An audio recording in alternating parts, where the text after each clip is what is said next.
Hey guys, welcome to Love Story. I just got back from the gym and I'm actually not home, but I'm down the road at a park. And you know how I've been talking about the number 14 or 144 or 44 or just like combinations with those numbers. I am parked in front of the number 14 and it has a bright light, so I pulled up in front of it because I'm like, oh my gosh, it's like the one of the brightest lights over here, why not? And I just wanted to share that little nugget. So random, but you know, God's been speaking to me through 14 and I just saw 41 and 44. So you know, I've been reading the Psalms like 144 or Psalm 14, Psalm 44, and you know, David, you know, he wrote the Psalms and he often talked about being in battle. And this battle is not between flesh and blood. It's between, you know, the principalities that war against the saints of God. And we are in high watch for just the enemy just doing whatever he can do to, you know, just to get us down and to get us down while we're already down. And you know, it's a season of celebration, but there's also so much devastation going on in the world. But so it's like, well, you know, how can God allow devastation and celebration? It kind of doesn't make sense, but the Bible also seems to not make sense in some ways. People are like, you know, God contradicts himself, and I used to think that too. So that's why at some point in my Christian walk, I didn't take the Bible literally. I was just like, oh, that's only symbolism, but that's a lie. That's not true. That's just where I was deceived. And a lot of the Bible is very literal, but also symbolism, metaphoric. There's parallels. It's just a whole bunch of things. But so I came on here to specifically say a couple things, but I'm going on a different tangent. But you know, the enemy is just working double time, and God is not a God of contradictory. But, you know, when there's like wrath going on, you know, God will expel his wrath on certain people on the earth, but yet bless others because justice is served. So if we can look at God like that, like, okay, God, you're pouring out your wrath. So, but that doesn't mean it's for everyone. That doesn't mean, you know, like, say there's like a big trial going on and, I don't know, has there ever been a trial where there were multiple people? Yeah, Salem witch trials, there was multiple people being tried. And I'm not saying if it was legitimate or not, if they were supposed to die, the witches. I don't know. I don't even know if they were really witches. I don't think all of them were. I really don't know. That's not the point. But there's a big trial, and these people are sentenced to death. And, you know, the Lord will sentence people based on their choices if they chose to reject him or whatever. But it's just those people, like the people who are in you know, watching the case or watching the hangings or the burnings. They're not being hung or burned. They're watching it happen. But, you know, some people might mourn over it just because they might be sad. They might be family of those people, but they're not touched by that wrath completely. They can grieve, you know, just like us, you know, like we might see some loved ones, you know, going through or experiencing hardships and hard times because of their disobedience or whatever. And oftentimes, you know, people who are men and women of God who are walking in obedience experience hard times, hardships, but that doesn't mean it's the wrath of God. So I'm only talking about the wrath of God.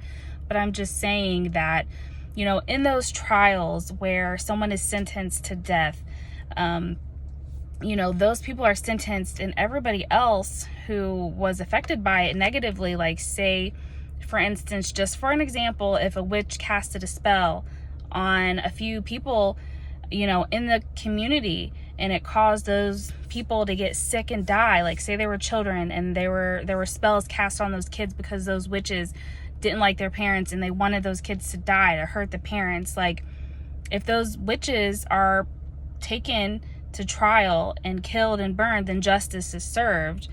But, you know, it didn't bring back the kids, but justice is served from a earthly standpoint. So, you know, when the Lord is like moving and doing things, you know, casting judgment on people and allowing seemingly negative things to happen, bad things to happen, sometimes it's just a separation of good and evil and justice being served. And I really didn't come on here to talk about that right now, but I was talking about the number 14 and King David and how he often, you know, he was grieving, he was mourning, he was just saying, how long, God, am I going to suffer? You know, don't allow my enemies to celebrate over me, you know, and God always came through for him, for David. And, you know, he was a warrior and God taught his hands to battle, and the Lord is teaching our hands to battle. So in hard times, in hardships, you know, stay under the Lord. And the main reason why I wanted to come on here is because I believe that it's fasting time. Now, I've been fasting for a little while, but it's just where I'm at with my fasting and stuff. It's taken me a while just to get to a place where I can like fast better. I used to fast really well, but then, you know, I just didn't. So, you know, but now I believe like now is like a time to like fast, for the body of Christ to fast. There's so much spiritual warfare. I was out on the trail today earlier too, just for a little bit, like literally for a little bit, because I had my 7-year-old with me. And all those little bugs that I was talking about in my last video that just stand there on the trail and go like this, and they just stay in one area, but it's like they're staring me down. There were so many of them today, and they were actually coming at me. One came in my ear. Like, I was like, look, the devil is a lie. He is a lie, and I come against you. And I'm like, you know, a lot of the things on earth speak to what's going on in the spirit, and we have to understand that. So that's why, like, the Bible, it's literal, but it's symbolic because it's spiritual. You know, things like mean things like, you know, flies, for example, they're dirty, they're nasty, they sit on poop. Well, do you know that the devil is called Beelzebub, but he's also called the prince of the flies? So, you know, flies are nasty. So anyways, it's time to fast and time to pray. And I want to share just quickly for today, my fast, it got better. It got like I cut off some more things than from what I was doing. And what I experienced, it wasn't like I went in with the Lord and on all this long prayer. I did not. Like, I keep in constant contact with the Lord just throughout the day in general anyways. But, you know, at one point I was like, oh, Lord, like, oh yeah, I'm fasting. And I was like, hey, thank you for today and whatever. And then later on in my day, I was like, I have like this overwhelming peace that I don't think I should have, because I didn't have it yesterday, the day before, or whatever, you know, just like things going on in my mind, not knowing my future, you know, knowing God has promises for me, not knowing what they look like, how it's going to turn out, what the outcome is, you know, worrying about my kids and just different things. And even all the while praying, but taking it to God, like, God this, God that, God this, God that, and God this. But I just, you know, gave up some things today through fasting, and the Lord has just given me peace because I did it on purpose. Like, I didn't just say, oh, I'm going to fast and then forget about it. But like I said in my heart, I set out, even though I have failed before, and not fasted the way I wanted to, but I, was like, I'm going to do this. I am going to do this. Just like we plan things. We plan our days. We plan, I'm waking up this time. I'm going to take kids to school this time. I am going to get my car serviced at this time. I'm going to fast this day, and I'm going to get rid of this food. I am going to drink more water this day and for this long. So the Lord knows our heart, and I just want to encourage you guys to fast, get rid of something. If you have like turmoil in your brain, in your mind, in your body, in your soul, and but that God has got you. Of course we know, but he wants us to have peace. He can give us peace that surpasses all understanding, and we could say, oh, I have peace all day, but if you're still worrying or thinking, like, that's not really peace, but God has just given me just this blanket of peace that I honestly don't understand, because I have been just boggled down for, like I said, like some days, like in off and on.